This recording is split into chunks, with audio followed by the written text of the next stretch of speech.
ادخلوها بسلام ذلك يوم الخلود لهم ما يشاءون فيها ولدينا مزيد.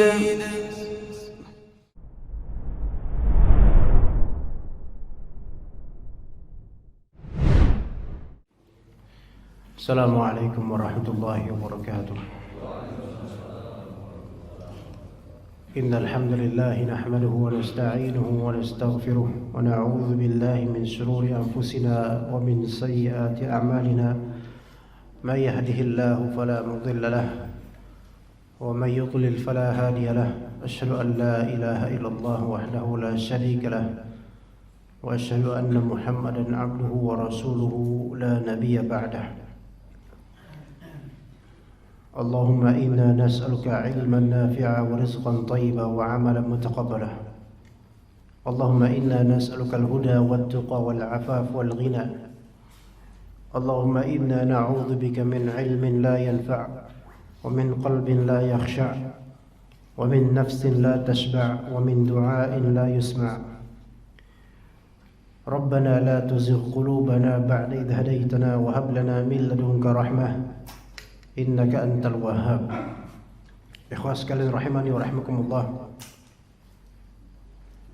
Kita belum masuk ke dalam materi kajian, tetapi ada sedikit kisah yang sebenarnya baru belakangan ini pada diri ana, yang mungkin kisah sederhana aja, tapi ana jadi teringat suatu kisah berikutnya di kitabnya Ibnu Rajab Al-Hanbali rahimahullah.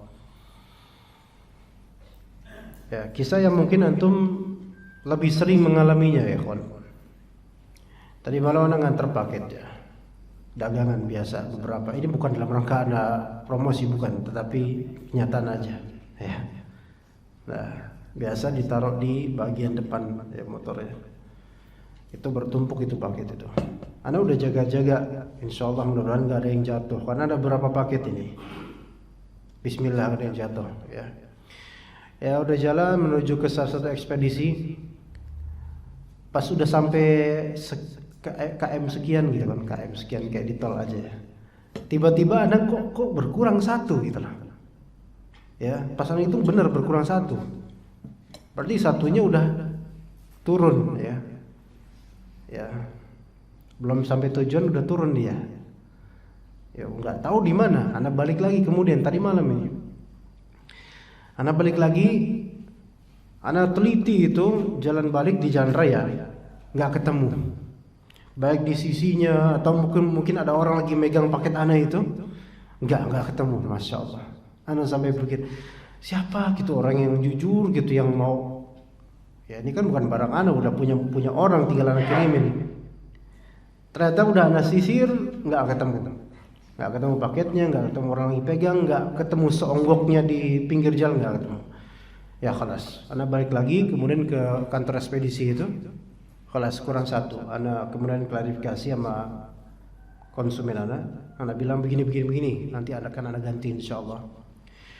Itu kisah kecil ya, mungkin antum sering terjadi gitu pada diri antum, mungkin baik barang ataupun apa kehilangan sedikit. Ya qadarullah ma syafa'ala. Tapi kalau kita runut hikmahnya pasti ada. Imma disebabkan dosa kita, imma teguran dari Allah, nasihat dari Allah Ta'ala. Segala hal. Sampai sebagian salaf mengatakan, aku bermaksiat kepada Allah, maka aku melihat efek maksiatku di tingkah istriku, di tingkah kendaraanku, di tingkah anak-anakku, sampai di tingkah tikus rumahku. Iya. Kalau antum rumahnya ada tikus gara-gara dosa antum tuh. Iya, ada tikus, baik weroknya maupun nying-nyingnya, apa namanya istilah-istilahnya tuh. Tikus gede yang bulukan ya, itu. Tiba-tiba ada di rumah. Loh, kenapa antum ada di sini? Antum bilang gitu. Ya enggak mungkin dia jawab kan. Tapi coba antum jawab dengan hati antum. Ini karena dosa saya. Oke, dosanya orang kota tuh besar-besar. Tikusnya besar-besar juga. Coba di desa, tikus werok enggak banyak kayak di sini. Antum kalau jalan subuh-subuh menuju ke masjid ini untuk kajian, antum melihat tikus werok bergelimpangan di pinggir jalan, bergentayangan di mana-mana. Itu efek dosa jemaah sekalian. Ya. Tapi Anda teringat dengan kejadian tadi malam. Ini belum masuk ke materi ya. Mungkin masuk 1 jam lagi insyaallah. Ya, Anda teringat kemudian suatu kisah. Kisah ini lebih ajib dibandingkan Titanic dan semisalnya. Ya, Titanic itu nggak tahu sahih atau khurafat, nggak tahu. Mungkin sama seperti khurafatnya Ratu Kidul kali. Kisah ini termaktub di kitab Ibnu Rajab Al-Hanbali yang berjudul Dzailu Tabaqatil Hanabilah. Ketika beliau itu kitab tersebut kitab rijal, kitab membahas tentang biografi dan cerita-cerita ulama, khususnya ulama Hanbali ya.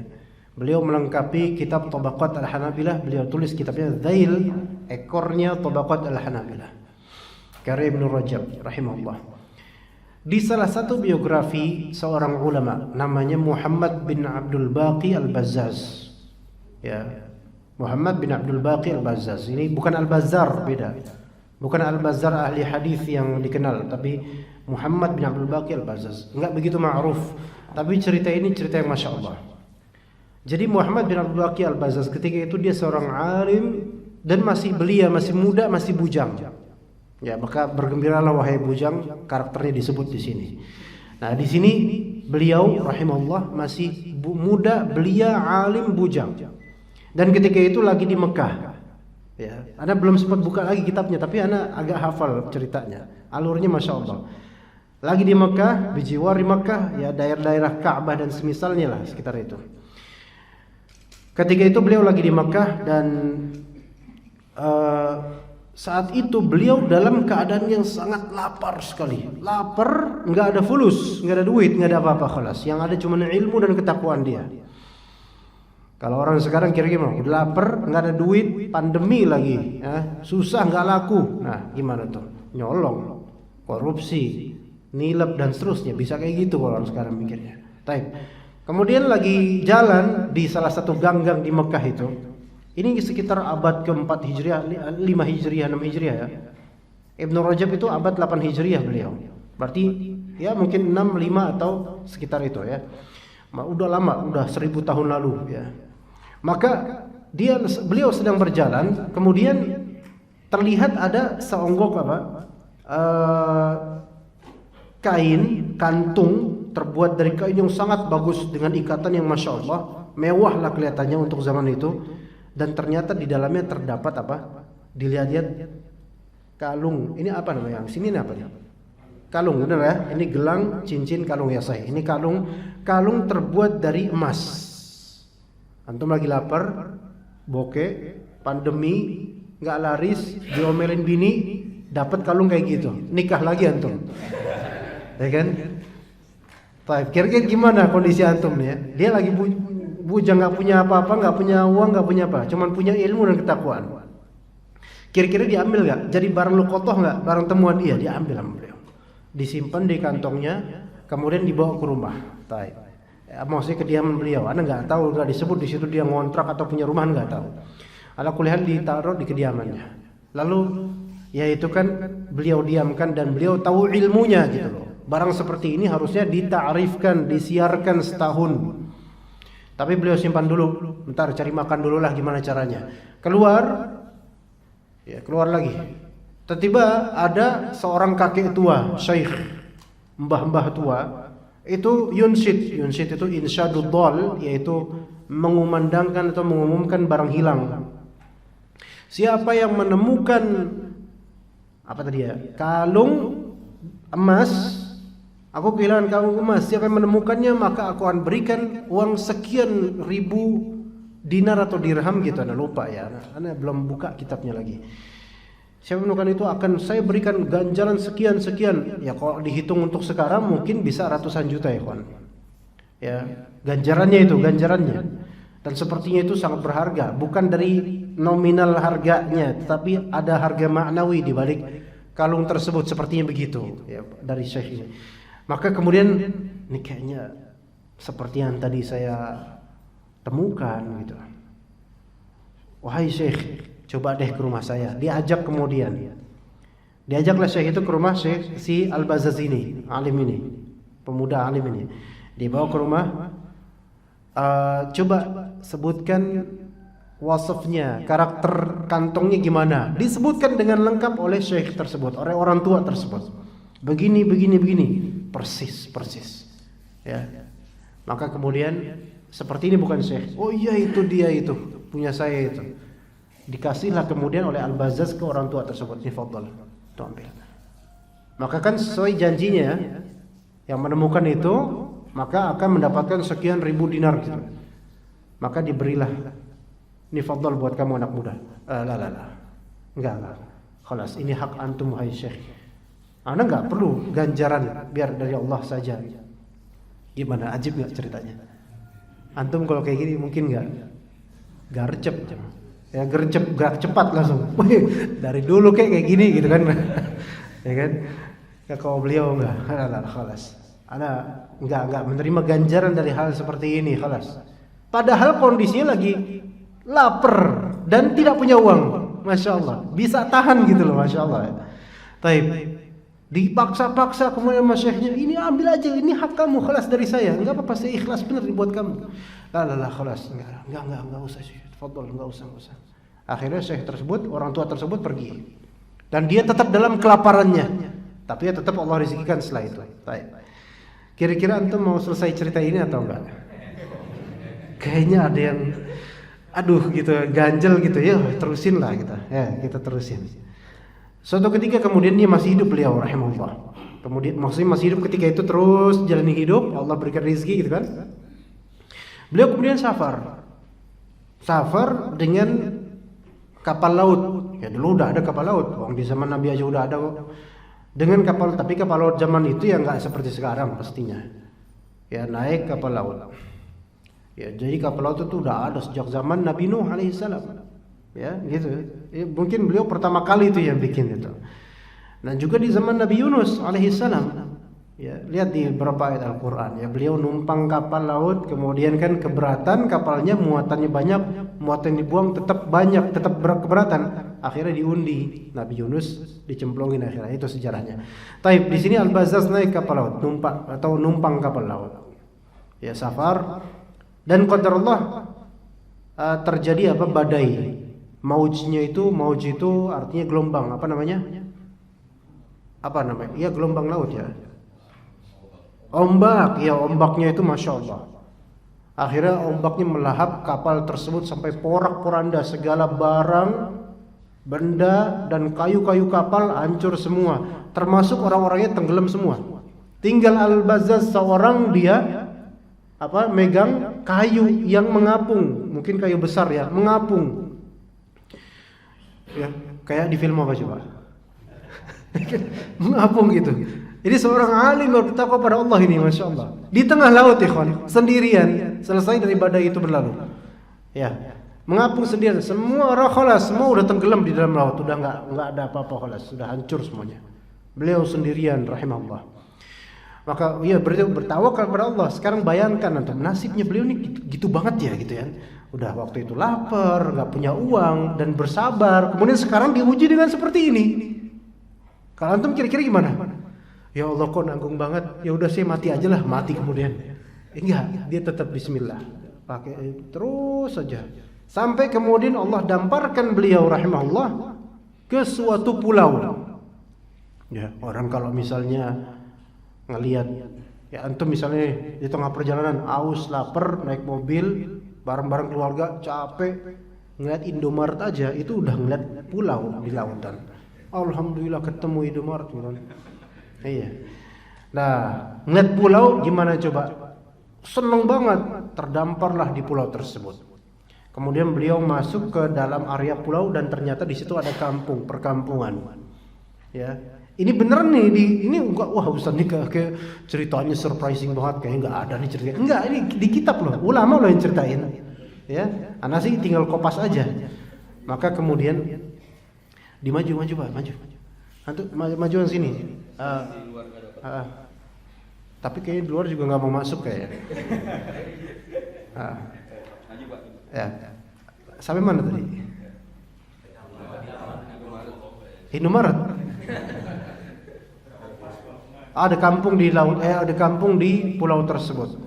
Maka beliau cari masuk kampung tersebut, ternyata kampung muslimin, alhamdulillah. Kampung muslimin. Dan beliau cari masjid. Ya, masjid zaman itulah gitu. Masuk masjid, beliau mendekam di situ, diam di situ lah kelas. Waktu sholat beliau sholat di situ. Ya warga lain kan namanya orang kampung, lihat nih, kok ada orang baru siapa gitu kan. Nah, suatu ketika beliau lagi sholat biasa, mungkin sholat sunnah, dan agak mengeraskan suaranya sedikit. Tetapi ketika itu memang mungkin tidak banyak orang. Jadi boleh dalam sholat sunnah, boleh seseorang sedikit mengeraskan suaranya, selama tidak mengganggu orang yang lain atau tidak riya, ya boleh. Seperti sholat tahajud, sholat duha, boleh antum mengeraskan suara antum, selama tidak mengganggu atau tidak riya. Maka dia kemudian baca Al-Quran dengan bacanya Masya Allah, bacanya bagus, ya, dengan tajwid yang bagus, bacanya bagus. Maka kemudian ada yang dengar dari orang kampung, cakep nih bacaannya gitu kan. Maka antum bisa baca, wahai anak muda. Ya alhamdulillah saya bisa baca Al-Quran, saya hafal. Wah ini kesempatan ini. Mau nggak kamu? Ini kan dia nggak punya apa-apa nih si Al-Bazzaz nih, alim ini, nggak punya uang, orang udah tenggelam barang, nggak, udah punya baju itu-itunya aja. Bisa nggak engkau tolong ajarkan ke orang-orang kampung ini, terutama orang tuanya juga, ajarkan Al-Quran. Oh, bisa, bismillah insyaallah. Akhirnya kemudian beliau mengajarkan Al-Quran dan mendapatkan ganjaran dari itu. Maksudnya ya ganjaran untuk mencukupi kehidupan lah gitu kan. Dan mereka akhirnya mengetahui kan, ini asal usulnya pemuda ini dari mana kok bisa di kampung ini. Ya mulai dekat dengan warga kampung, ngajarin anak-anak kampung, orang tua kampung, diajarin Al-Quran. Mulai mereka bisa baca Al-Quran, akhirnya menjadi guru mereka gitu. Kemudian suatu ketika ada buku di masjid tersebut, dan Al-Bazzaz ini lagi membaca buku tersebut, baca kitab gitu. Dilihat juga sama orang kampung. Ya Syekh, gue disampaikan Syekh di sini karena guru gitu. Ya guru, wahai antum bisa baca? Iyalah bisa baca. Masya Allah, maksudnya bisa baca tulisan. Masya Allah, sekampung ini jarang, susah yang baca tulisannya Syekh. Tolong ajari kami semua untuk membaca tulisan, terutama anak-anak kami. Lah, akhirnya beliau juga buka kursus apa? Kursus baca. Dari situ mulai itu dihormati sama sekampung. Itu Masya Allah, dari yang tadi majhul sampai masyhur. Ya, sampai dihormati, muhtaram, dihormati sama orang-orang kampung. Dia angkat sebagai guru besar gitu. Ya, guru besar ya. Ya kemudian akhirnya apa?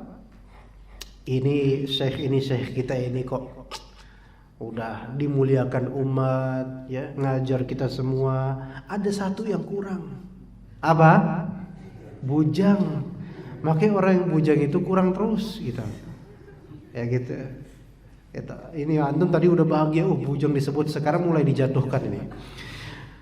Ada yang kurang nih, harus harus punya istri ini. Ayo kita carikan istri. Ya namanya ulamanya mereka gitu, gurunya mereka pasti dicarikan bunga desa gitu kan. Iyalah, masa akarnya, bunganya lah. Bunga desa dicari. Ya kalau akarnya udah aki-aki itu, ya bunga desa dicari. Ya bunga desanya itu anak kepala suku lah, anggaplah anaknya tetua di situ. Tapi ya bapaknya udah meninggal. Jadi ya itu warisannya jadi kaya nih dia. Perempuan ini, akhwat ini kayaknya Masya Allah, warisan. Dan juga Masya Allah cantik. Ya biasanya bunga desa kan cakep ya. Kalau bunga desa mukanya kayak akar ya nggak enak ya. Ya ini cantik, paling cantiknya di situ Masya Allah. Nggak ada yang berani ngelamar dia ya, namanya bunga desa. Maka kemudian dipertemukanlah itu, udah saya ditawarin kan, ayo ke rumah fulanah gitu.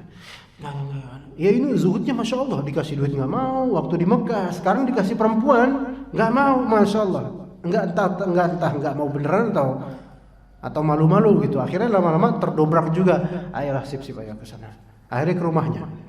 Pas ke rumah akhwat tersebut, ya kan nazarnya, ta'aruf nazar ya. Pas nazar ternyata malah bukan wajahnya yang dilihat sama Al-Bazzaz ini. Malah ngelihat apanya kalungnya gitu. Diplototin jadi kalung tuh. Akhirnya akhwat ini akhirnya sakit hati. ini kok saya bukan dilihat nazar, kan ngeliat ini saya, masa ngeliat ini saya, maksudnya kalung saya. Ya pikirannya terus dibawa keluar sama tetua lainnya. Kamu gimana sih? Kecewa tuh akhwat tersebut. Ya, coba kalau antum nazar, yang dilihat apa? Cincinnya, kan lucu. Ya wajahnya lah, kan antum nikahin perempuannya bukan barangnya. Ya, kamu bikin dia sakit hati, kecewa dia. Kamu gimana sih? Sebenarnya seneng gak sih sama perempuan gitu kan ya? Maka aku, bukan gitu Pak, wah bukan gitu sih kata Al-Bazzaz. Begini, ada ceritanya. Itu kalung itu pernah saya lihat persis di Mekah waktu itu. Ngerti sekarang ya? Nyambung nggak? Diterusin nggak kira-kira? Itu kalung itu saya pernah ngeliat di Mekah itu. Itu kalung waktu itu saya temukan. Mereka kaget orang-orang. Beneran? Itu kalung sampeyan pernah ngeliat itu di Mekah? Bener, matching loh, pada teriak semua sekampung Allahu Akbar ya. Orang tetangga pada bingung, ada takbiran lebaran apa gimana nih?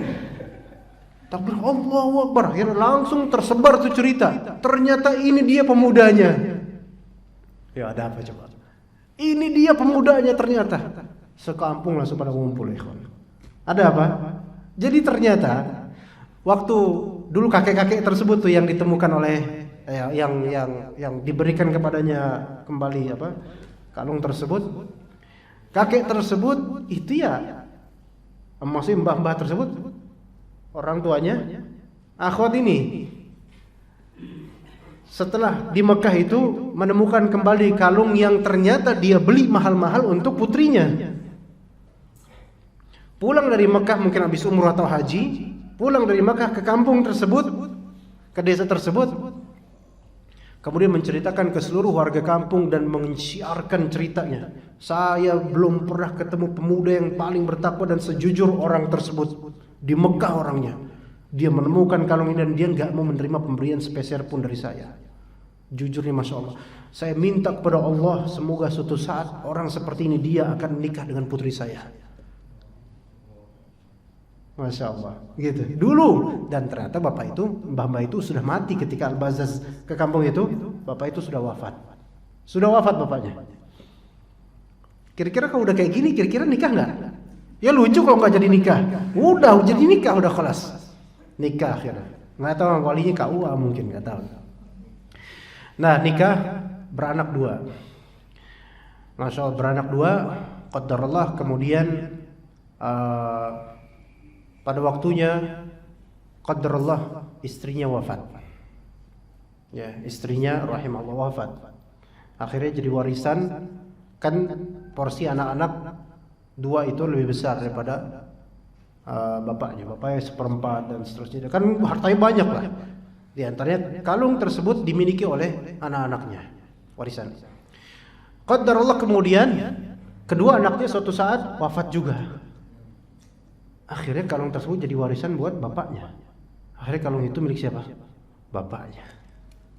Itu kemudian kata Syekh Abu Muhammad bin Abdul Waqi Al-Bazzaz ini kemudian bilang, maka inilah ceritaku, maka inilah kalungku.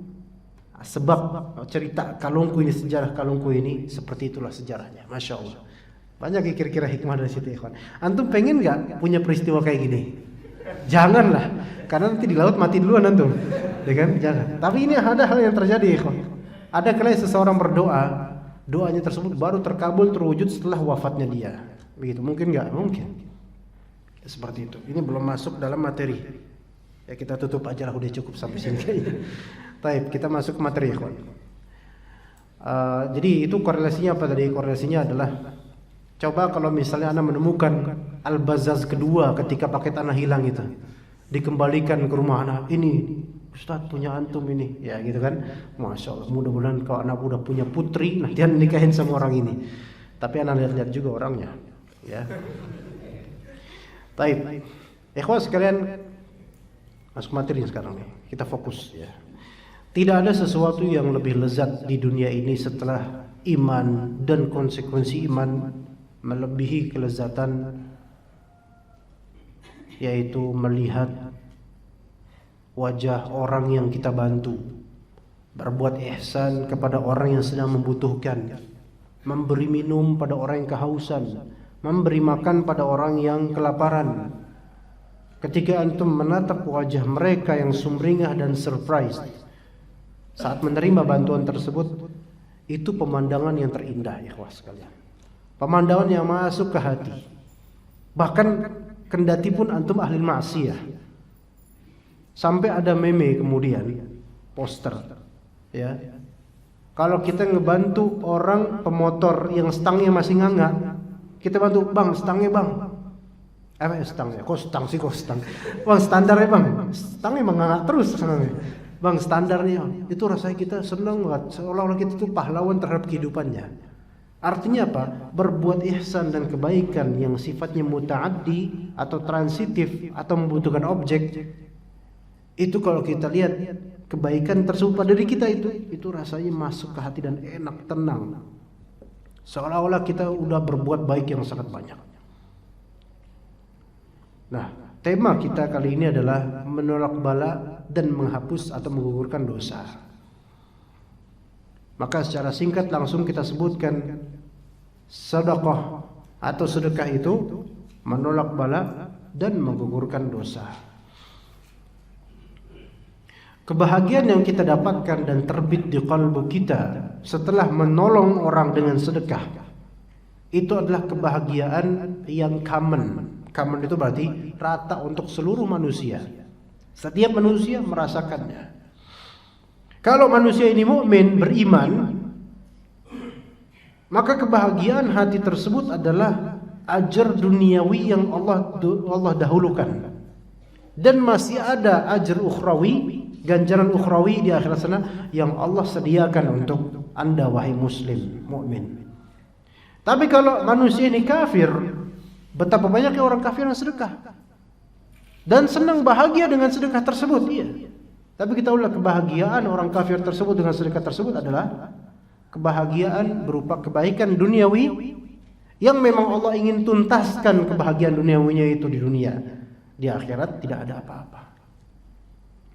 Lihat gaji pemain bola misalnya, barat ya, berapa? Wah, masya Allah, banyak, luar biasa. Tapi memang baik, enak buat mereka. Tapi itu kebaikan duniawi yang memang pengen Allah tuntaskan, biar sampai duniawi puas-puasin aja dulu. Karena nanti di akhirat nggak ada apa-apa, khalas. Maka ikhwah sekalian, kalau kita berbuat baik kepada orang, ada orang kesulitan, benar kesulitan ya, bukan peminta-minta di jalan, benar kesulitan, tetangga atau teman atau saudara, kita kasih uang kadang-kadang 50.000 bagi kita itu nggak seberapa. Satu helai 50.000, tapi bagi dia itu ibarat 5 juta di dalam masa kesulitan, namanya pandemi seperti ini. Masya Allah, makasih Pak, ya Allah, makasih. Langsung doa berentet dari lisannya. Didoain tuh, apalagi kalau kita bantu nenek-nenek tuh. Kan doanya panjang tuh nenek. Wah, mudah-mudahan panjang banget sampai kita mau baca subhanakallahumma bihamdika asyhadu an la ilaha illa anta astaghfiruka wa atubu ilaik. Pengen kafaratul majlis aja lama banget doanya. Tapi kita melihat bagaimana mimik wajahnya, senengnya itu seneng yang nggak bisa dipura-purakan. Dan kemudian kita lihat, ya Allah, sampai ke hati, ya sampai ke hati jemaah sekalian. Itu kebahagiaan duniawi itu, kesenangan iman di hati karena membantu orang. Taib, ternyata efek sedekah berikutnya ya, wah, ada dua yang tadi kita sebutkan. Yang pertama apa? Menolak bala atau azab. Dan kedua, menggugurkan dosa. Itu dua efek aja yang kita sebutkan di majelis ini insyaallah. Akan kita sebutkan dari dalilnya, di antaranya hadis yang diriwayatkan oleh Bukhari dan Muslim dari Abu Sa'id Al-Khudri radhiyallahu anhu, beliau bercerita, kharaja Rasulullah sallallahu alaihi wasallam fi adha aw fitrin ila al-musalla. Rasulullah SAW keluar di Idul Adha ataupun Idul Fitri menuju musalla. Musalla itu tempat sholat yang memang bukan masjid. Ini apa namanya? Masjid. Al-Ikhlas. Pada hakikatnya kalau ini wakaf ini masjid, secara syar'i ini masjid. Makanya ada tahiyatul masjid. Yang disebut musalla itu adalah yang di parkiran gedung tuh, biasa buat Jumatan, atau mal-mal di parkiran di lapangannya, itu musalla namanya. Untuk sholat istisqa, untuk sholat Idul Adha, sholat Idul Fitri, musalla semua namanya. Ya, tidak ada tahiyatul musalla di situ. Itu yang lebih sahih. Nah, Rasulullah kan menganjurkan kalau sholat Idul Adha atau Idul Fitr itu di musalla, di lapangan terbuka gitu ya. Nah, itu musalla. Maka beliau keluar menuju musalla dan beliau juga menganjurkan memerintahkan para gadis walaupun pingitan kalau bahasa kita atau perempuan-perempuan haid hadiri sholat apa? Hadiri khutbah Id. Dengerin aja khutbahnya walaupun enggak sholat. Karena enggak boleh sholat. Maka ketika itu banyak perempuan kan? Banyak perempuan. Maka apa kata Nabi SAW ketika melihat famarru ala nisa, beliau kemudian melewati beberapa perempuan. Maka berkata Rasulullah SAW, ya ma'syarun nisa, wahai para perempuan sekalian, tasaddaqna, sedekahlah kalian semua. Fa inni uridukunna aktsaru ahlin nar. Sesungguhnya aku melihat kalian ini mayoritas penghuni neraka. Maksudnya Alhamdulillah. Mayoritas penghuni neraka itu perempuan. Walaupun kita nggak boleh merasa aman gitu. Mayoritas penghuni neraka itu perempuan. Alhamdulillah. Tapi apa syahidnya di sini ikhwan untuk tema kita? Syahidnya adalah korelasi sedekah dengan azab. Rasulullah menyatakan kalian ini mayoritas penghuni neraka. Makanya kalian harus sedekah supaya apa? Selamat dari azab neraka. Paham di sini, Pak? Sebagaimana kata Nabi SAW di hadis lain, ittaqun nar walau bisyiqqi tamrah. Peliharalah diri kalian dari api neraka walaupun dengan sepotek biji kurma. Jadi ada kurma, antum potong, belah setengah lah gitu. Nah, setengahnya kasih ke orang dengan ikhlas. Itu sedekah. Ya bukan berarti antum sedekah dengan itu ya. Tetangga tok-tok assalamualaikum. Tetangga lagi tidur siang. Tok-tok assalamualaikum. Waalaikumsalam. Siapa sih? Ya ini Paul. Nah, apa sih Ul? Ini sih mau sedekah supaya selamat dari azab neraka. Mana? Nih sepotek buat antum satu, buat satu tetangga sebelah. La haula wal quwwata illa billah. Udah tidur siang keganggu, sepotek doang lagi. Si Paul bilang, antum harus bersyukur akhi, taqillah, bersyukurlah terhadap apa yang ada. La in syakartum la azidannakum. Ya enggak gitu juga ya. Masa sedekah? Ya sedekah segitu oke lah, tapi kan uruf kita kan enggak gitu-gitu amat. Ntar permen karet dibelah setengah lagi bubble gum nih semua. Enggak gitu. Artinya sesedikit apapun yang antum mampu sedekah ikhlas, itu bisa menjadi penghalang dari api neraka. Itu korelasi antara sedekah dengan azab. Kalau misalnya dengan amalan sedekah dengan izin Allah Ta'ala bisa menghalangi seseorang dari azab yang tidak mungkin seseorang bisa lolos darinya, apalagi dari azab dunia. Iya, lebih mudah lagi ya? Lebih mudah lagi ikhwas sekalian. Karena kalau azab akhirat itu sudah takdirnya dia ke neraka, enggak ada yang bisa ngalangin, enggak ada. Enggak ada portal, enggak ada apa. Udah langsung aja ada tools langsung. Tapi kalau misalnya azab dunia ini kan lebih ringan. Pemahamannya adalah jika azab akhirat saja bisa kita bentengi diri kita dengan sedekah, maka kesulitan dunia, bala dunia dan azabnya itu juga bisa kita bentengi dengan sedekah. Makanya kalau antum perhatikan, antum selalu sehat, dimudahkan oleh Allah, rezekinya lancar, boleh jadi itu karena apa?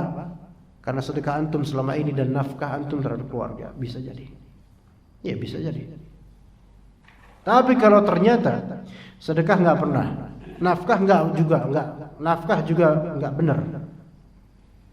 Maksiat jalan terus tapi sehat, rezeki lancar. Ini namanya istidraj.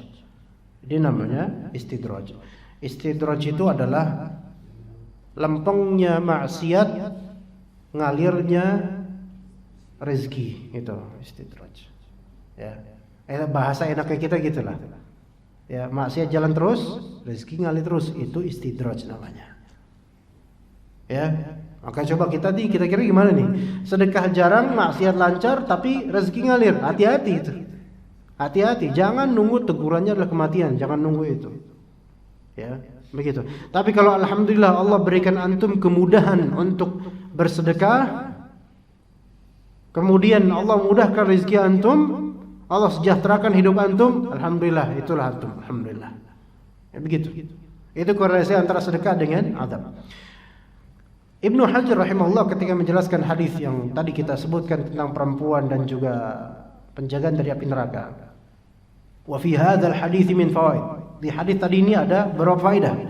Anna shadaqata tadfa'ul 'adzab. Bahwasanya sedekah itu menolak azab. Menolak di sini bisa dalam rangka menghilangkan atau mengurangi azab yang sedang antum rasakan, atau menolak azab yang mungkin kedepannya akan antum alami. Ya. Menolak azab yang mungkin kedepannya akan antum alami. Dan sekarang masa pandemi seperti ini, gimana caranya di antara ikhtiar untuk tidak terkena virus, yaitu dengan cara banyak sedekah. Itu lebih penting, bahkan lebih didahulukan daripada ikhtiar materi duniawi. Iya, begitu kan? Betapa banyaknya orang mungkin sudah menjaga jarak, nggak pernah sholat di masjid lagi, tapi tetap kena. Ada. Coba tanya, rajin sedekah nggak antum? Gitu. Karena sedekah itu yakinlah menolak bala, beneran. Menolak, mencegah atau menghilangkan atau mengurangi bala, insya Allah. Iya, lagi kesulitan antum sekarang, sedekah. Tapi Ustaz, perdagangan lagi hancur-hancurnya, sedekah beneran. Anda nggak punya uang, Ustaz, apapun dengan apa, sedekah. Bahkan kata Nabi SAW, kullu ma'rufin sedekah. Setiap hal yang ma'ruf itu sedekah. Setiap hal yang baik itu sedekah. Ya, nggak punya uang, sedekah apapun yang antum bisa. Antum ternyata punya apa? Punya buku yang lebih gitu. Kasih teman antum yang kira-kira baca buku, jangan kasih yang nggak baca buku. Ya, akhi, ana ada buku berlebih nih. Mau nggak? Oh mau, dikasih. Sedekah.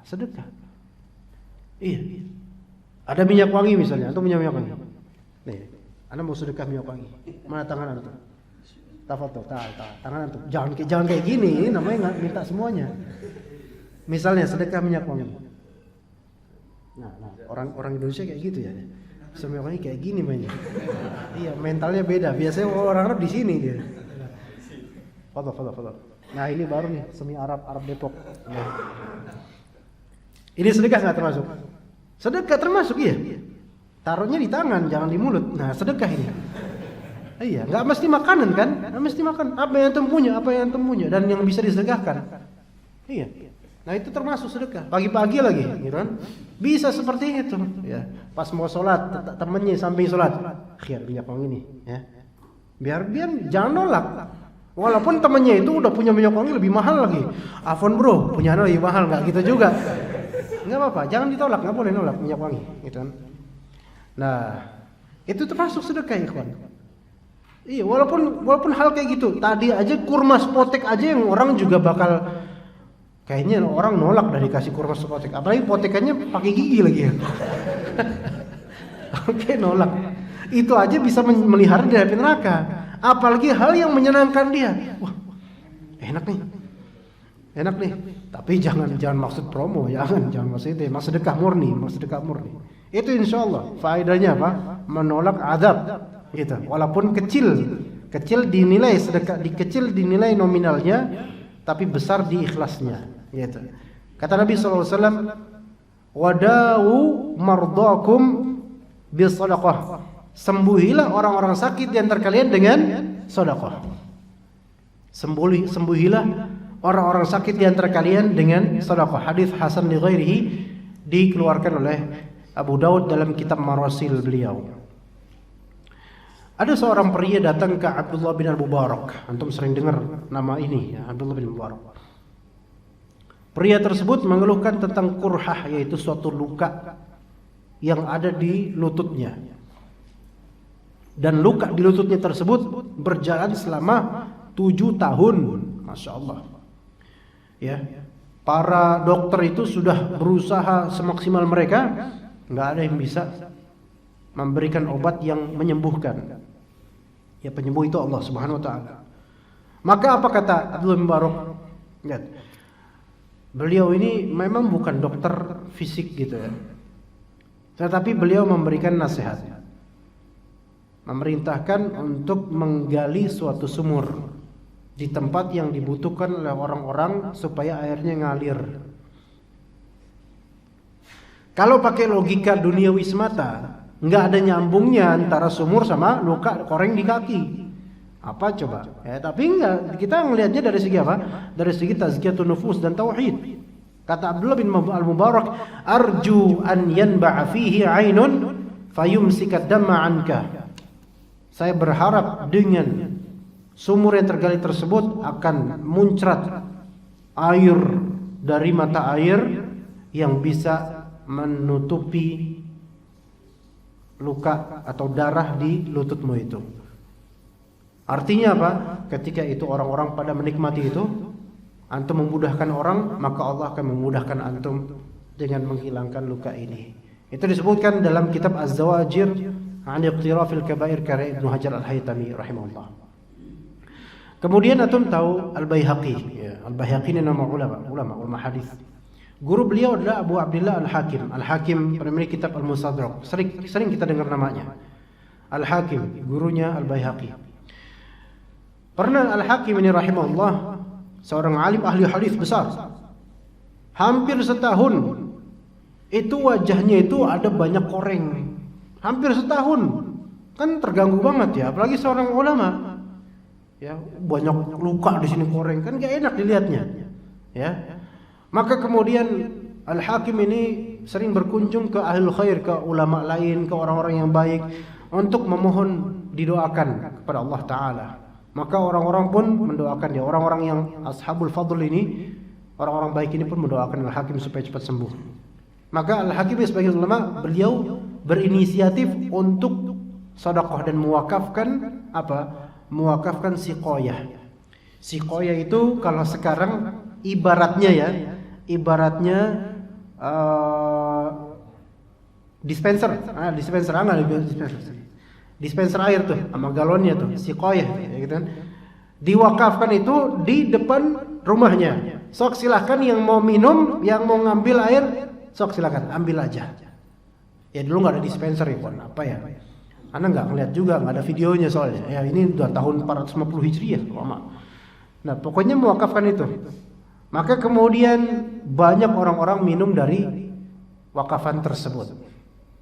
Enggak sampai seminggu kelihatan kesembuhan di wajahnya Al-Hakim rahimahullah, dan hilang kemudian luka-luka tersebut dan kembali ganteng seperti semula. Ya, artinya apa? Faedahnya apa? Faedahnya adalah kalau kita sakit, di antara penyembuhnya selain obat gitu ya, itu ikhtiar duniawinya, ikhtiar ukhrawinya dan amalan salehnya adalah sedekah. Sedekah. Orang tua antum sakit, antum sedekah atas namanya, insya Allah sembuh. Ya kalau misal kemudian malah tambah sakit atau wafat, ya qadarullah ma syafa'ala. Ya. Kemudian ikhwah sekalian, yang kedua dari efek sedekah apa itu? Tadi kan penolak bala, kedua penggugur dosa. Kata Allah Subhanahu wa taala di surat Hud ayat 114. Singkatnya, petikannya adalah innal hasanati yudhibnas sayyi'at. Sesungguhnya kebaikan-kebaikan itu akan menghapus keburukan-keburukan. Dan di antara dalil yang menunjukkan secara absolut bahwa sedekah itu merupakan sebab untuk menggugurkan dosa-dosa, surat Al-Baqarah 271. Surat Al-Baqarah 271 itu juz ketiga.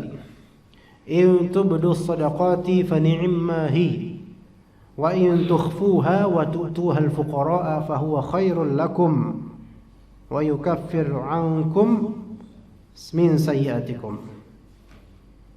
Jika kalian menzahirkan sedekah, fa ni'mahi, maka betapa baiknya dia. Jadi boleh seseorang menzahirkan sedekah, boleh, selama hatinya terjaga.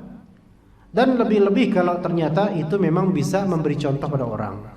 Bagus. Ya, boleh menzahirkan sedekah apalagi di depan anak gitu kan, supaya anaknya ikutan sedekah. Ya.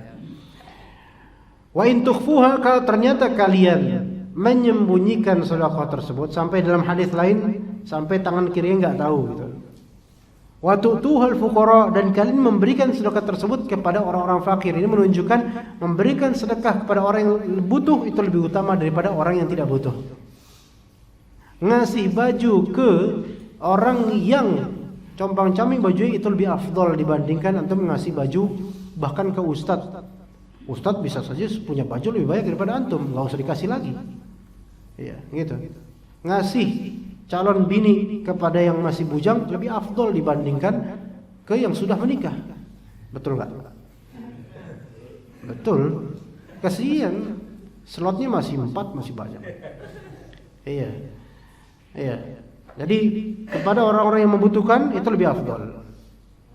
Jika kalian menyembunyikan sedekah tersebut dan memberikannya kepada orang fakir, fahuwa khairul lakum, itu lebih baik buat kalian. Wa yukaffir ankum min sayyiatikum, dan akan menggugurkan dosa-dosa kalian. Nah, sayyiat ini global, dosa dan kesalahan. Ya.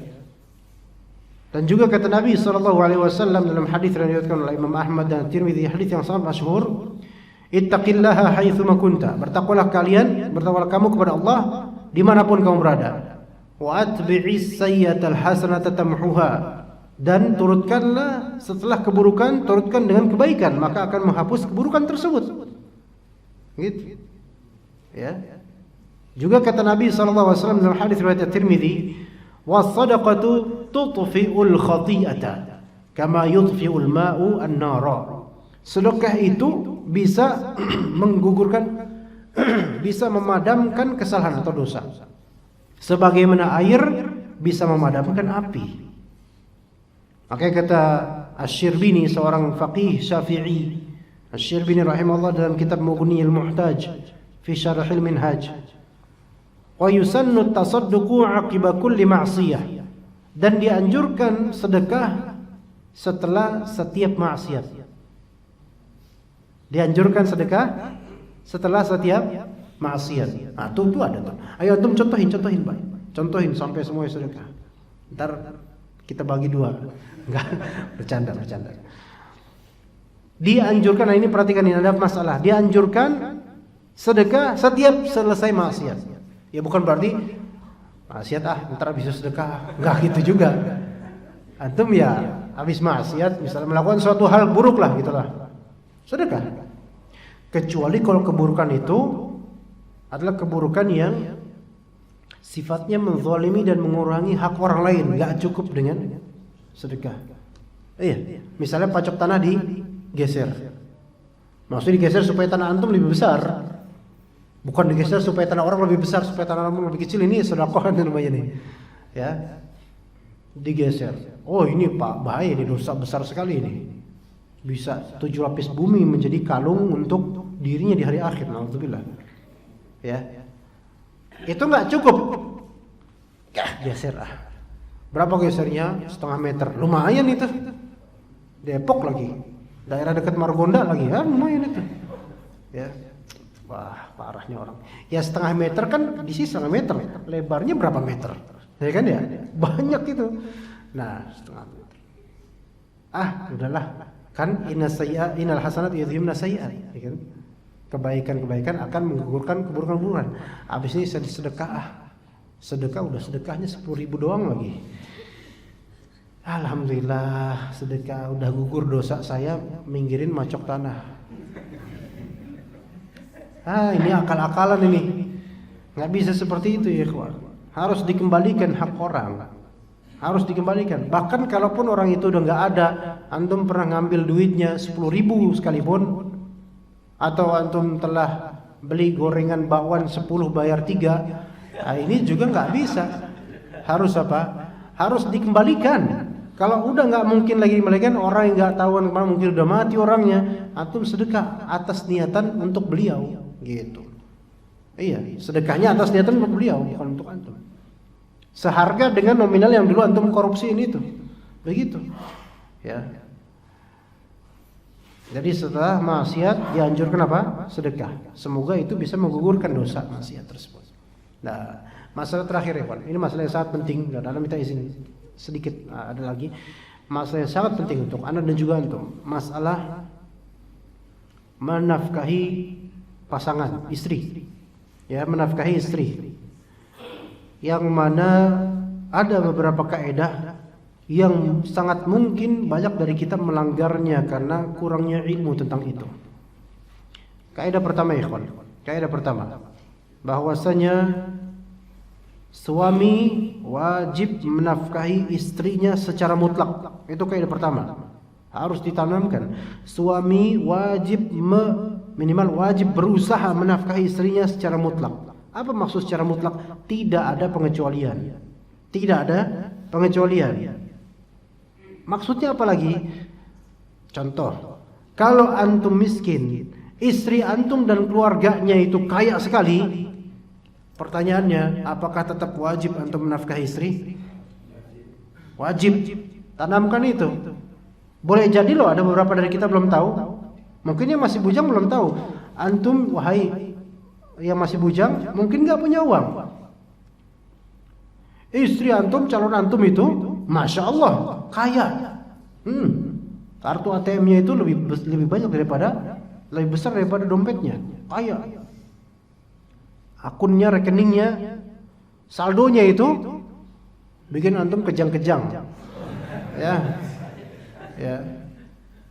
Namun dengan kenyataan ini, itu adalah hak istri antum, itu punya dia, bukan punya antum.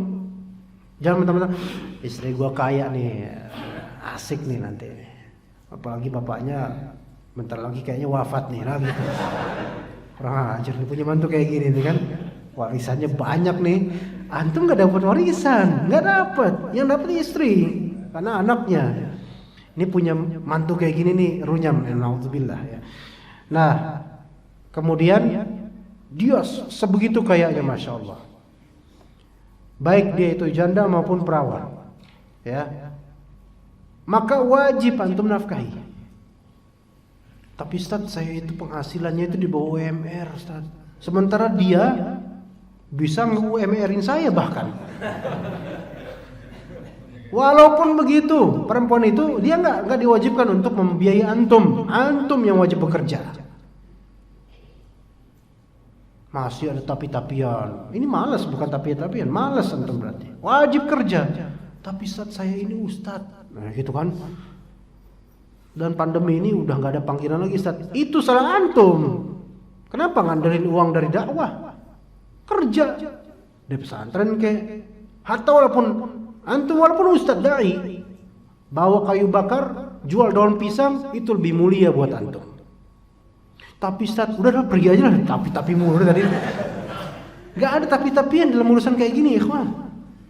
Ana gak mampu, Ustaz, gak mampu, Masya Allah. Ana sampai ngeliat, ana ngeliat waktu ana mau ke Tanah Abang mau belanja barang dagangan. Kita naik gokar atau semisal itulah, ya. Ana sama orang tua ana ibu ana. Lagi di jalan di pinggiran Tebet Cawang itu, di deket rel, kan ada jalan di sana, mobil gitu. Ada seorang kakek tua, dia jual barang bukan yang rongsokan itu, bukan apa namanya pemulung, bukan, jual barang beneran, buah atau apa gitu, makanan gitu, Masya Allah. Di gerobaknya kayak gerobak pemulung, dan rodanya itu menari-nari, kadang ke timur, ke barat, rodanya tuh, ya muter-muter rodanya. Dia udah susah payah, tiba-tiba ada gundukan kecil di depan kami itu, Anda ngeliat, nyaksikan sendiri, jatuh itu gerobak, jatuhnya itu memiriskan hati, ya. Langsung penyok itu apa namanya, rodanya penyok, dan penyoknya bukan penyok biasa, kayaknya rodanya langsung kena azab seketika itu, hancur, kepretel itu apa namanya, gigi-giginya tuh, jerujinya hancur seketika. Memandang luar biasa. Itu langsung dagangannya ke jalanan dagangannya. Kita lewatin kan, anak suruh, mama berhenti dulu. Anak mau bantu dia. Di sini anda melihat ya, kawan, ini orang sudah tua, gerobaknya lebih tua daripada dirinya kayaknya. Kemudian dapat nasib seperti itu. Tapi dia mulia dengan nyari nafkah. Mulia dia dibandingkan dengan orang-orang yang minta-minta donasi kemudian ditilep sama dirinya. Nggak boleh kayak gitu, na'udzubillah, itu nggak boleh seperti itu. Apalagi nggak ngomong dengan donaturnya, saya minta 5% misalnya, ngomong kalau misalnya mau ngambil, ngomong. ya, atau sama rekening pribadi kemudian ditilep, na'udzubillah ini. Buat kesenangan dirinya akhirnya jadi kaya gara-gara donasi, na'udzubillah. Na'udzubillah, itu haram seperti itu. Ini orang lah jauh lebih mulia.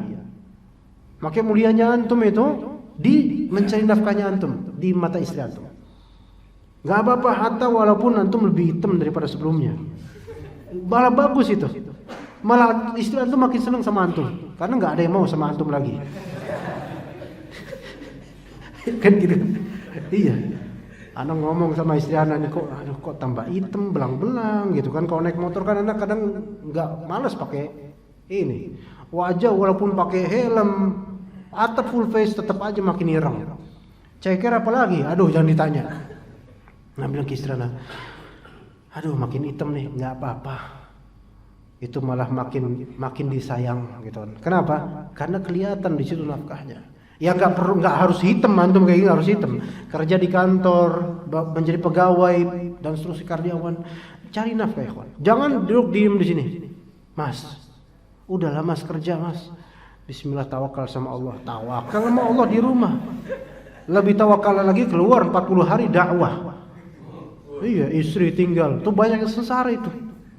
Ya, betapa banyaknya mertua-mertua yang menyesal mempunyai mantu-mantu rajin dakwah, minim nafkah. Wah, ini namanya parah, gitu kan. Gak perlu kita sebutkan ya namanya. Ya, jadi wajib secara mutlak. Hatta antum orang pincang sekalipun, mulianya antum adalah bergerak mencari nafkah. Apalagi sekarang Allah mudahkan dengan online. Ya kan? Oke lah, istri antum yang nganter. Kalau antum kakinya patah atau gimana, istri antum yang nganter. Tapi antum usaha, buka online, iya usaha. Sekarang kita bisa mesen barang online kok. Iya, bisa mesen barang online. Diantar nanti pakai ekspedisi plug gitu kan. Cari yang murah. Kemudian antum atur ekonominya gimana, alurnya, uang keuangan dan seterusnya. Jadi nggak boleh kayak antum, saya nggak bisa, nggak bisa. Apalagi sehat, badan gede, lemak banyak, ya. Tapi nggak mau berusaha, dosa itu, harus berusaha. Baik, juga terhadap anak.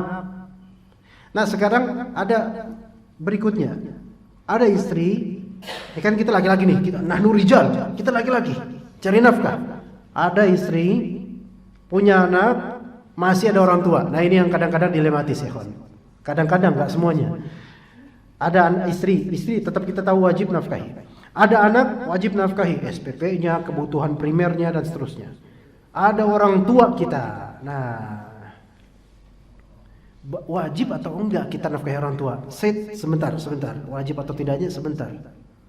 Harus dirinci, jangan langsung wajibkah seorang anak menafkahi orang tuanya? Wajib. Sebentar. Wajib enggak seorang anak menafkahi orang tuanya? Tidak wajib, sebentar. Rinci. Seorang anak diwajibkan menafkahi orang tuanya jika memenuhi 2 kriteria berikut. Ya. Harus tahu terutama yang masih bujang sebagai bekal nanti kalau nikah. Kadang-kadang dilematis. Udah bujang nanti mau nikah, kemudian uang nggak banyak, kan nanti dilematis nih. Tabrakan. Ini bulanan cukup buat anak istri, tapi emak saya ngerongrong. Pokoknya kalau kamu nggak nafkahi, aku nggak menganggapmu sebagai anak lagi. Masya Allah. Ya, kamu nggak usah dah ke rumah ibu. So, ada nggak ibu kayak gitu? Ada loh. Ada, parah banget memang ada. Nah, seorang pria Muslim, rajul, munfiq yang memberikan nafkah, dia diwajibkan menafkahi orang tuanya jika memenuhi 2 kriteria berikut. Pertama, dia memiliki harta cukup untuk menafkahi orang tuanya. Ya, dia memiliki harta cukup untuk menafkahi orang tuanya. Anda jelaskan nanti. Dan yang kedua, orang tuanya memang membutuhkan karena mungkin miskin. Orang tuanya memang membutuhkan. Ini 2 syarat ya ikhwan. Syarat menjadi kewajiban antum menafkahi orang tua. Harus tahu ini. Karena banyak dari ikhwan kita itu salah dalam memahami hal-hal ini. Sehingga kadang-kadang malah menzalimi istrinya dengan lebih memberatkan infak ke nafkah ke orang tuanya dan istri terbengkalai. Ya. Jadi kriteria dua nih, dihafalkan ikhwan. Pertama apa tadi? Jika memiliki kemampuan finansial ya. Karena orang tua kita ya jarinya duit, yang dicari kan duit di sini, yang dimaksudkan. Bukan sepotong korma, bukan, saya nggak mau. Kedua, apa tadi? Orang tuanya memang membutuhkan. Artinya bukan orang kaya orang tua kita gitu. Oke, sampai sini gambar nggak? Yang pertama yang perlu dijelaskan nih. Yang pertama apa tadi? Kita punya kemampuan. Apa ini maksud mempunyai kemampuan? Ada kelebihan setelah mencukupi anak istri. Setelah mencukupi anak istri. Apa dalilnya? Nih lihat kata Nabi sallallahu alaihi wasallam. Hadis riwayat Abu Hurairah. Atau sebelumnya hadis lainnya yang sahih. Kata Nabi sallallahu alaihi wasallam, "Wabda biman ta'ul." Mulailah oleh kamu dari orang yang kamu pertanggungjawabkan. Yang dimaksud di sini adalah siapa? Anak istri. Jadi ibda berarti mulai dengan pihak yang kamu menjadi ailah mengeluargainya, yaitu anak istri itu. Mulai dari situ ikhwan. Maka kalau ada gaji syahri, gaji bulanan, antum pikirkan dulu anak istri, PSPP-nya anak, kebutuhan primer istri, kebutuhan sekunder nantilah. Kebutuhan makan nasi di rumah, lauk-lauk itu perhatikan dulu berapa anggarannya sebelum memikirkan apa? Orang tua, beneran. Oh durhaka dong Ustaz. Enggak durhaka. Fattaqullaha mastata'tum, semampunya. Perhatikan dulu, oh ternyata cukup untuk istri dan masih ada sisanya dan orang tua kita membutuhkan. Nah, baru orang tua. Ya kan? Saya beri contoh. Sekarang tanggal berapa ya, kawan? 21, 22 apa? Khilaf di antara fuqaha. 20 berapa ya, kawan? 22, baik. 22. Kayaknya 4 hari lagi ada yang sumringah nih ya. 22. Nanti menjelang tanggal muda nih ya. Wah, dapat di rekening dapat gaji berapa? 5 juta misalnya. Ya kan ya? Tapi kebutuhan antum itu pas 5 juta untuk 1 bulan. Iya. Kan SPP belum anak, ya kan? Kemudian makan, listrik, internet, ya enggak? Nah, antum pakai internet yang 500 ribuan. Makan berapa? Makan pun seadanya pun udah cukup 30 hari lumayan itu. Itu 5 juta nih kepepet nih. Belum lagi utang. Ya. Kredit motor, kredit mobil, kredit rumah. Bahkan kurang 5 juta itu kayaknya tuh. Itu namanya apa ya? Gali lubang, gali lagi. Enggak ditutup-tutup. Enggak sempat ditutup itu. La haula. Dan dalam keadaan ibu antum ngerongrong. Nah, ibu sakit, ibu gini. Ibu bukan sakit, mungkin ibu butuh gini. Siapa yang lebih antum secara perasaan? Memang ibu. Tapi secara fikihnya lihat hadis Nabi SAW. Rasulullah SAW bersabda, "Tasaddaqu, sedekahlah kalian." Seorang pria berkata, "Ya Rasulullah, saya punya 1 dinar." Maka kata Nabi SAW, "Tasaddaq bihi ala nafsik." Nafkahkan dulu dirimu kalau gitu. Diri kita. Oke, diri kita lah, oke ya. Kemudian, "Ya Rasulullah, indi akhar." Saya punya lagi ya Rasulullah, dinar lainnya. "Tasaddaq bihi ala zaujatik." Sedekahkan itu kepada istrimu. Istri dulu. Ini urutannya dari Rasulullah loh. Ya dirimu sendiri dulu. Ya. Makanya yang sahih adalah antum jangan serahkan total semua gaji antum ke istri, salah itu. Iya. Ya, kasih seberapa, atur dan antum harus punya juga gitu kan. Gitu. Yang kedua, istri. "Ya Rasulullah, indi akhar." Saya punya lagi ya Rasulullah. "Tasaddaq bihi ala waladik." Nafkahkan anakmu. Anak, setelah istri. Jadi istri dulu, baru anak. Iya, apalagi anak masih kecil, jangan kasih anak dulu baru istri kapan-kapan, jangan. Kemudian indi akhar, "Ya Rasulullah, saya punya lagi dinar lain." "Tasaddaq bihi ala khadimik." Nafkahi pembantumu. Pembantu yang dimaksud adalah orang yang antum sewakan. Karena antum wajib untuk menunaikan hak dia, bayarannya enggak? Iya, antum punya pembantu nih. gaji per bulan 1.500.000. Dia bantuin setrika, bantuin nyuci gitu kan ya, apalagi ngepel, bersihin rumah, benerin genteng bocor, ya, bantu super ya, begitu. Karena antum kan telah membebaninya pekerjaan dan ada kontrak, maka wajib untuk memenuhinya. Indi akhar ya, saya masih punya lagi. Anta besar, antum lebih tahu deh, lebih mengerti mau kemana uangnya. Gak disebut loh di sini orang tua, ya. Padahal boleh jadi orang ini punya orang tua. Jadi di sini ikhwas sekalian, dahulukanlah apa yang antum memang berkewajiban mutlak dengannya. Menafkahi istri itu mutlak tanpa syarat, harus menafkahi istri. Harus usaha gitu. Walaupun kekurangan harus usaha. Adapun menafkahi orang tua syaratnya ada 2 baru bisa disebut wajib. Yaitu pertama apa? Antum punya keluangan uang lebih. Dan yang kedua apa? Emang orang tua antum memang fakir, kebutuhan. Adapun kalau orang tua antum kaya, jauh lebih kaya daripada antum dan adik-adik antum, menafkahinya nggak wajib.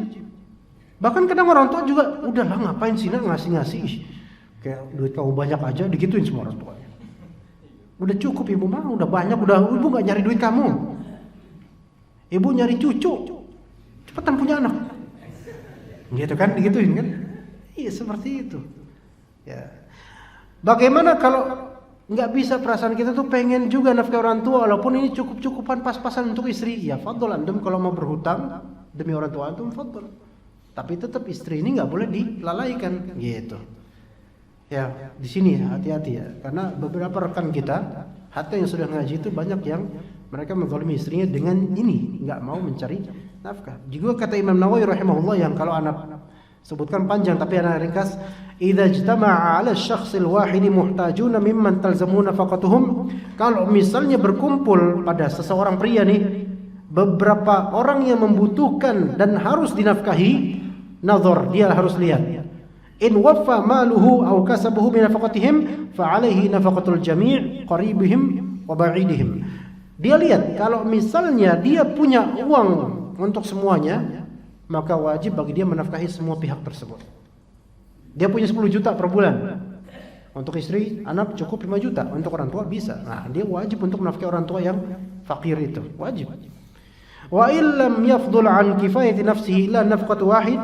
Kalau misalnya tidak punya kelebihan, hanya mencukupi untuk menafkahi satu pihak saja, yaitu istri, satu pihak saja, harus satu pihak saja karena cukup pas-pasan banget.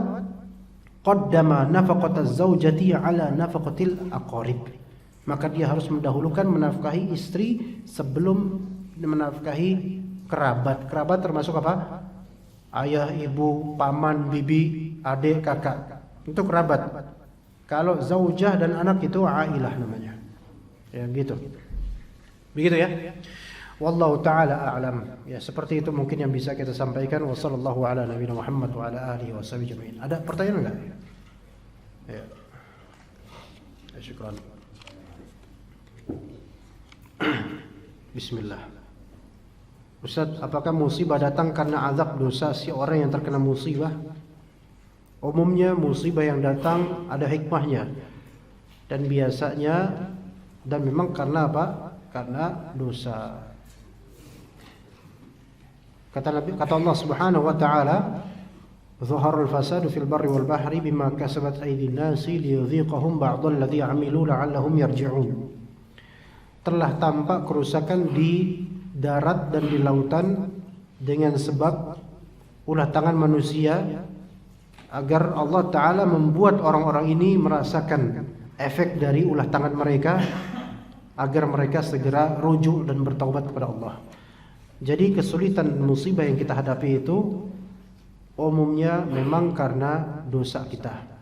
Sebagaimana juga tadi yang kita sebutkan dari perkataan sebagian salaf, aku bermaksiat kepada Allah dan aku melihat efeknya dari tingkah istriku, kendaraanku, anak-anakku, dan tikus rumahku. Iya. Terus gimana Ustaz kalau kita lagi diem kayak gini, kita diein sama cicak, Ustaz? Tiba-tiba cicak menghinakan kita dengan kotorannya. plek gitu Ustaz. Apakah itu akibat dari dosa? Anda nggak tahu kalau itu. Tanya aja cicaknya. Anda nggak tahu itu musibah atau bukan, nggak tahu. Lalu bagaimana dengan jika dalam keluarga ada istri yang kurang taat kepada suami, juga ada anak yang menderita sakit atau kecelakaan?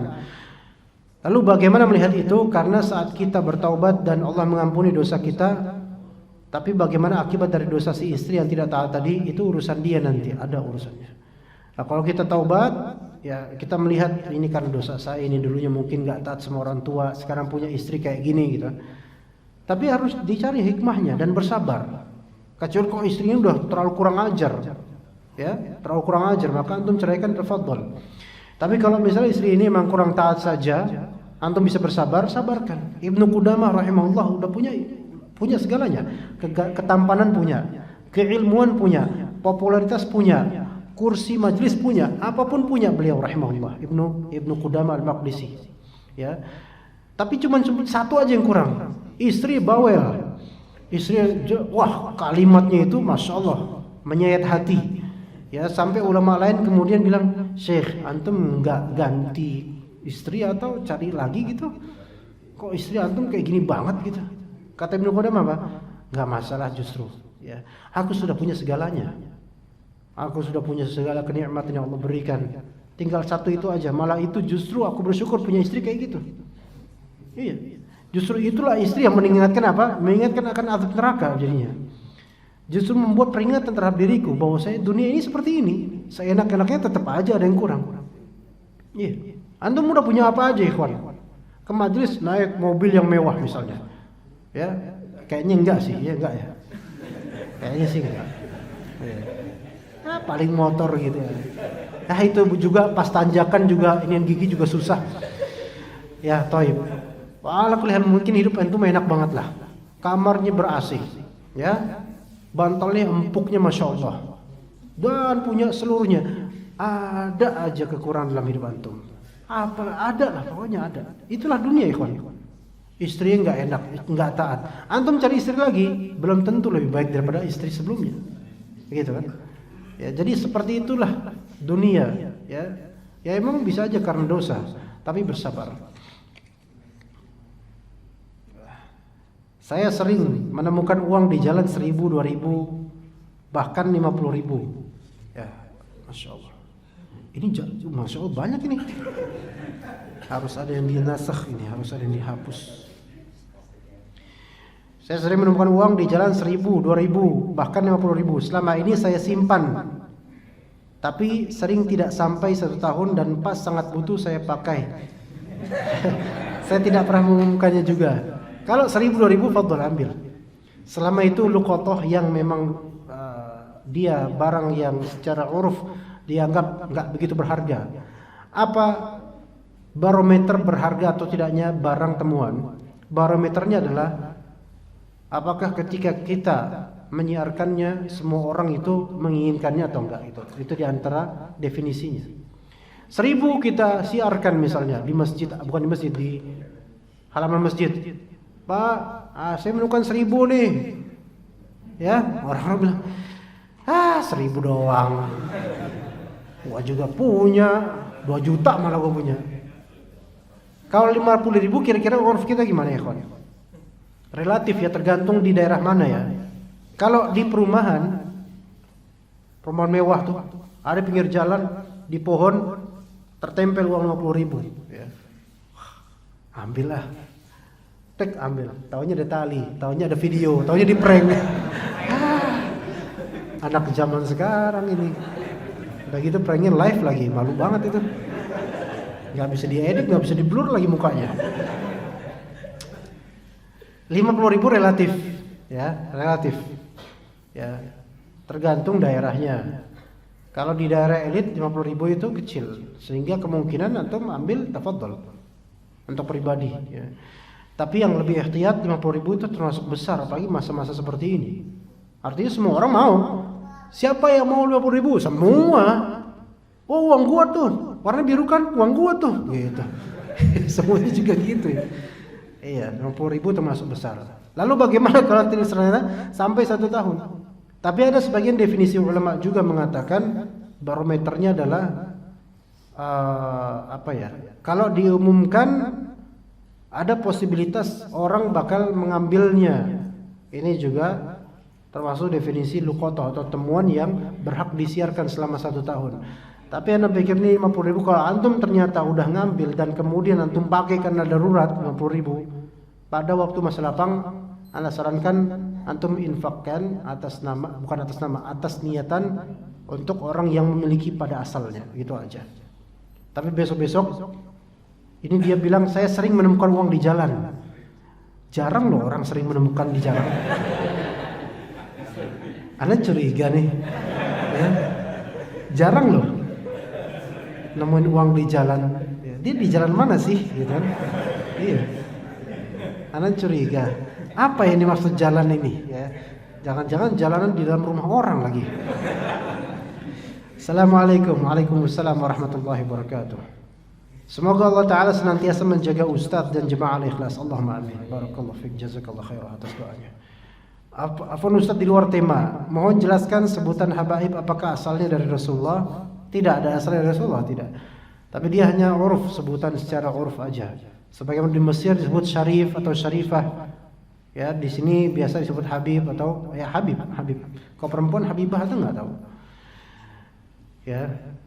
Tapi antum enggak harus keturunan Rasulullah SAW kalau mau dijuluki habib, ya. Iya, antum cukup jenggotan, pakai sorban atau kelihatan alim aja lah. Bib gitu. Iya. Begitu. Ya kadang-kadang orang manggil gitu, bib gitu. Ya. Dosen ana orang Saudi asli, Syekh Saleh Al-Idan, dosen akidah ana, guru akidah.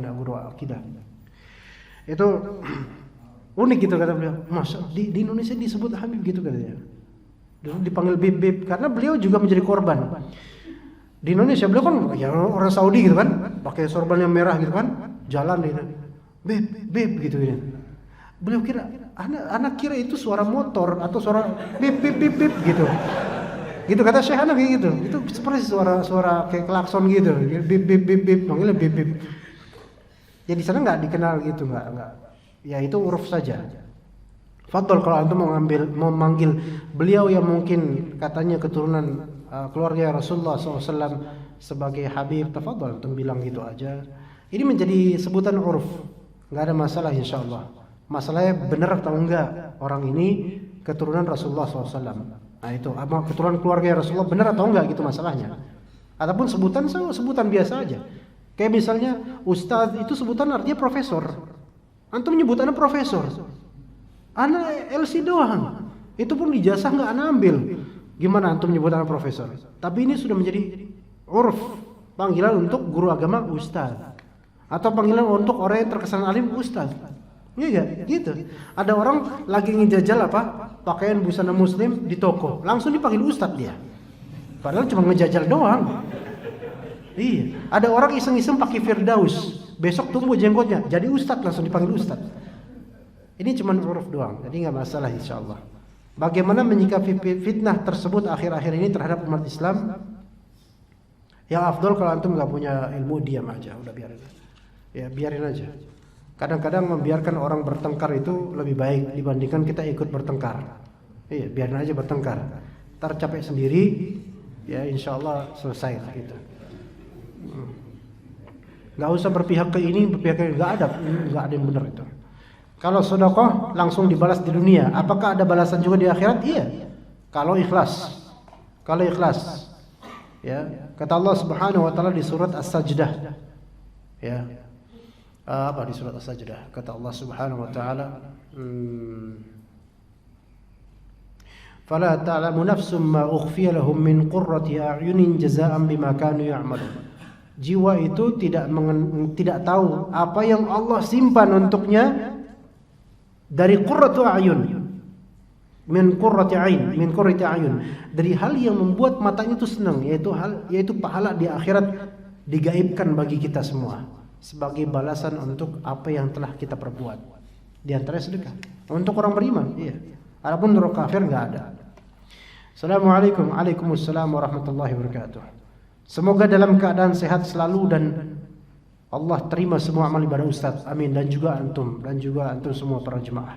Apa definisi cukup untuk menafkahi istri? mengetahui yang istri minta apakah berlebihan? Apakah perlu mengajarkan sederhana ketika istri meminta nafkah berlebihan? Cukup ataupun berlebihan itu juga kembali ke bagaimana kita ini, standar kehidupan kita. Ada orang yang memang enggak, uruf kita gimana dan kebiasaan istri itu gimana? Ya, kita harus sesuaikan dengan kebiasaan dia juga. Kalau dulunya dia orang kaya dan seterusnya, itu seperti itu uruf dia, tapi kita ajarkan kesederhanaan lebih baik. Nah, kan ya wa'al mauludi lahu rizquhunna wa kiswatuhunna bil ma'ruf. Sesuai dengan uruf kita seberapa. Uruf kita ini namanya kita ngontrak, itu udah cukup belum? Ngontrak. Ngekos, cukup enggak tuh? Cukup, ya enggak? Kalau misalnya istri menuntut harus punya rumah, saya enggak mau nikah lagi sama kamu. Enggak mau nikah lagi apa maksudnya?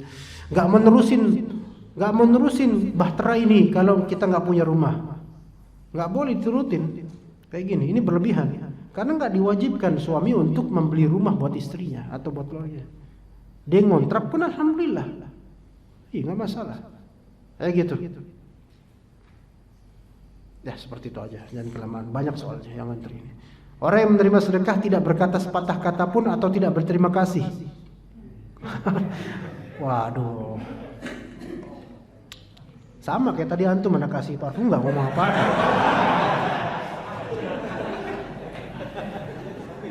Jangan marah ya.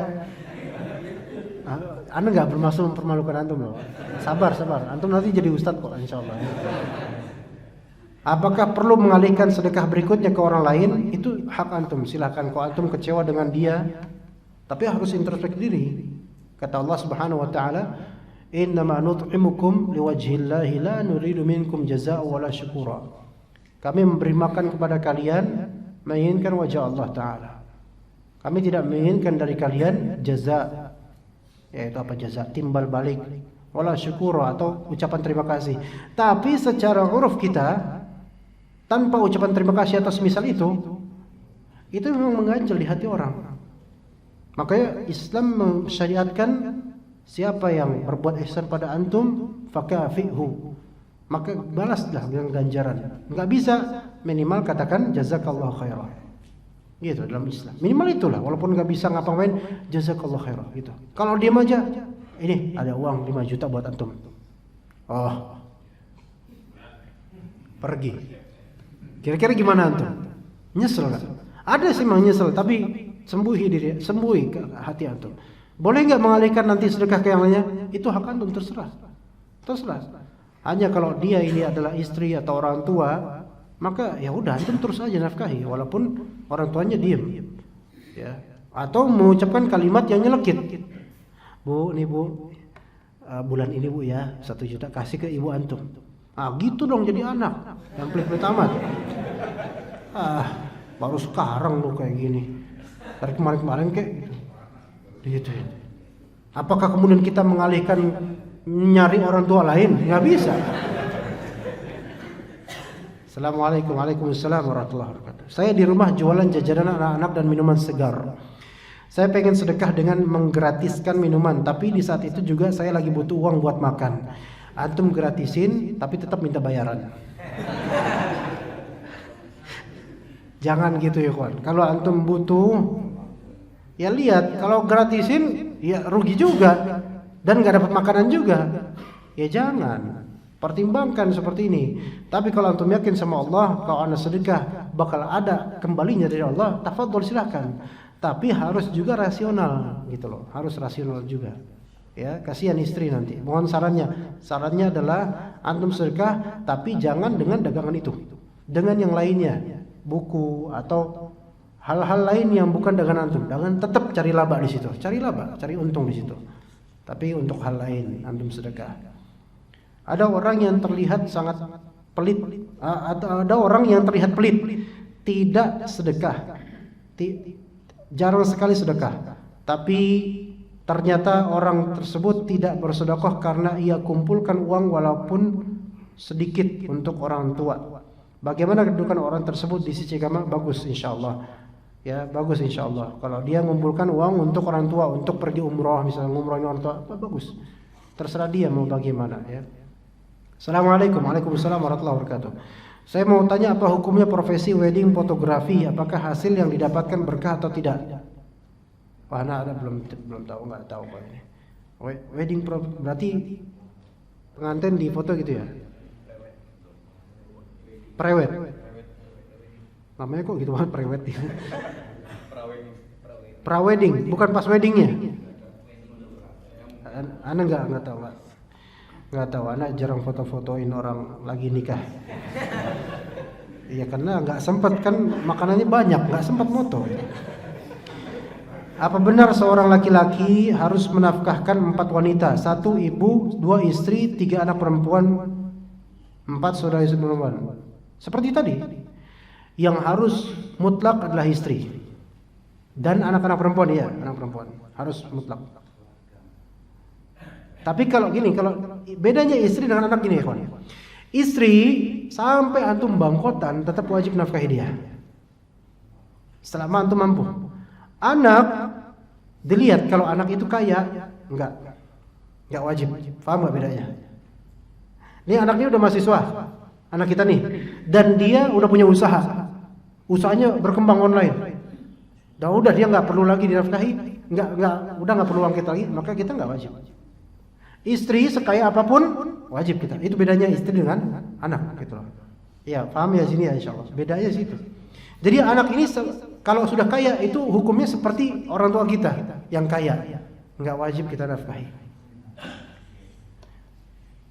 Saudari-saudari perempuan sama seperti orang tua. Dia termasuk aqarib kerabat yang wajib dinafkahi kalau tadi kriterianya 2 hal tadi. Ya begitu ya. Bagaimana menjaga kedekatan dengan Allah Azza wa Jalla? Satu, kuncinya adalah ada dua kunci. Tadabbur ayat syar'iyah. Kunci kedua, tafakkur ayat kauniyah. Itu 2 kunci. Menjaga kedekatan dengan Allah 2 kunci. Pertama, tadabbur ayat syar'iyah. Kedua, tafakkur ayat kauniyah. Maka dari 2 hal tersebut kalau benar antum lakukan, terjaga dari maksiat insyaallah dan dekat sama Allah. Pertama apa? Tadabbur ayat syar'iyah, yaitu antum merenungi ayat-ayat Allah di Al-Qur'an dan juga sunnah Nabi sallallahu alaihi wasallam dan mempelajari hukum-hukumnya dan segala hal yang berkaitan dengan syariat Allah. Itu tadabbur ayat syar'iyah. Ya, itu menjaga kedekatan pertama.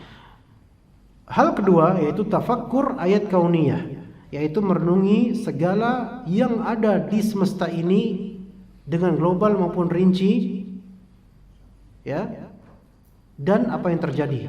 Antum merenungi semua ini Allah takdirkan dan Allah Ta'ala kuasai dan Allah Ta'ala tentukan dan seterusnya. Ya, antum melihat daun misalnya, ini ciptaan Allah. Antum melihat bekicot jalan aja bisa ingat sama Rabbnya. Ini namanya tafakkur ayat kauniyah. Maka antum akan dekat sama Allah Subhanahu wa taala. Makanya ayat kauniyah banyak sekali dalam Al-Qur'an. Inna fi khalqis samawati wal ardi wa ikhtilafil laili wan nahari wal fulki allati tajri fil bahri bima yanfa'un nas. Wa ma anzalallahu minas sama'i min ma'in fa ahya bihi al-ardha ba'da mawtiha wa batha fiha min kulli dabbati wa tasrifir riyahi was sahabil mustakhri bainas sama'i wal ard la ayatin liqaumin yaqilun, yang berakal. Ya, dan banyak sekali ayat-ayat tersebut. Allah Ta'ala suruh kita untuk mentafakuri itu semua. Jadi gantilah pecinta alam dengan apa? Pentadabbur alam. Iya. Atau gantilah jangan pencinta alam, tadabbur alam. Jangan pecinta alam, karena pecinta alam disingkat jadi apa? PA. Enggak. Kalau misalnya tadabbur alam disingkat jadi TA, mendingan TA. Tabligh akbar, gitu kan? Daripada PA, ayo. Mana tuh orang-orang PA-nya, mana orang PA? Saya Pak, lah kan gak enak dibilang gitu. Ya kan? Assalamualaikum, waalaikumsalam warahmatullahi wabarakatuh. Ini terakhir alhamdulillah. Bila seseorang meminjam uang untuk menambah modal usaha dengan perjanjian bagi hasil keuntungan, lah ini nggak benar. Dia minjam tapi ada akad bagi hasil, gimana? Dia tuh mau qard atau mudharabah sih gitu loh. Bagaimana caranya supaya bagi hasil itu tidak riba? Ya akadnya bukan minjem, akadnya investasi, musyarakah atau syirkah dengan akad mudharabah atau qirat, yaitu akad investasi bagi hasil. Bedanya ngutang apa? Ngutang itu pada tenggat waktu tertentu harus dibayar sampai selesai dengan nominal yang sama persis dengan apa yang dipinjamkan. Kalau misalnya investasi itu bagi hasil otomatis juga rugi, untung sama-sama kena gitu loh. Itu yang adil. Dan juga bagi hasil, jadi dalam investasi pertama harus jelas ini investasi apa hutang gitu loh. Wah, ini saya hutangin tapi nanti harus ada keuntungan. Ya riba ini jelas. Ini riba. Enggak, ini bukan riba karena ini akadnya adalah ini qard ya gitu. Akad qard ya. Dan juga itu adalah fawaid. Bagi untung tuh fawaid. Ini riba tapi dikemas dengan bahasa Arab aja. Sama, qard itu kan hutang. Fawaid ya keuntungan. Enggak, hutang enggak bisa untung. Maka pakai akad investasi. Misalnya antum nih investasi di ana dagang bakwan misalnya. Walaupun nanti ada yang beli 10 bayar 3 kayak tadi tuh ya. Ana dagang bakwan. Usaha pabrik bakwan. Misalnya. Ana enggak punya modal. Antum kesian ngeliat Anda. Ustaz mau ana modalin enggak? Baik. Mau ana modalin enggak? Ini bahasa ambigu, ikhwan. Kadang di antara kita orang Indonesia mau ana modalin maksudnya ana pinjemin barang, ana pinjemin uang. Enggak. Yang benar ana investasiin. Oke, berapa mau investasi? 500.000. Oke, 500.000. Bagi hasil nanti ya Sat ya. Iya, per bulan ya Sat iya. Ana tiap hari dagang, ana puterin 500.000. Nah, jadi dari awal harus ditentukan labanya juga. Selain penentuan akad, mudharabah atau investasi, labanya harus diketahui. Tapi pengetahuan labanya bukan nominal uang, melainkan persentase dari keuntungan dibagi. Bisa paham nggak kira-kira? Jadi nggak boleh investor kemudian bilang, Pak Ustadz, pokoknya tiap bulan Pak Ustadz harus store laba 200.000. Enak aja loh. Ntar kalau rugi gimana? Nggak bisa Pak Ustadz, harus 200. Oke lah, kalau rugi tetap store 100.000. Nggak bisa kayak gitu, flat dengan nominal nggak boleh kayak gitu. Tapi dengan apa? Persentase, persenan. Ustadz karena pengelolanya dan effortnya lebih kuat, maka 70%. Investor 30% dari laba, gitu ya. Nah ternyata nanti setelah pembukuan di akhir bulan, Ana catat, oh labanya ternyata 1 juta, maka Ana berhak mendapat apa? 700, investor 300 gitu, itu namanya investasi. Ya itu. Bukan pinjaman. Lah terus uangnya kembali kapan? Kalau misalnya akad dibubarkan boleh kembali. Dibalikin uangnya.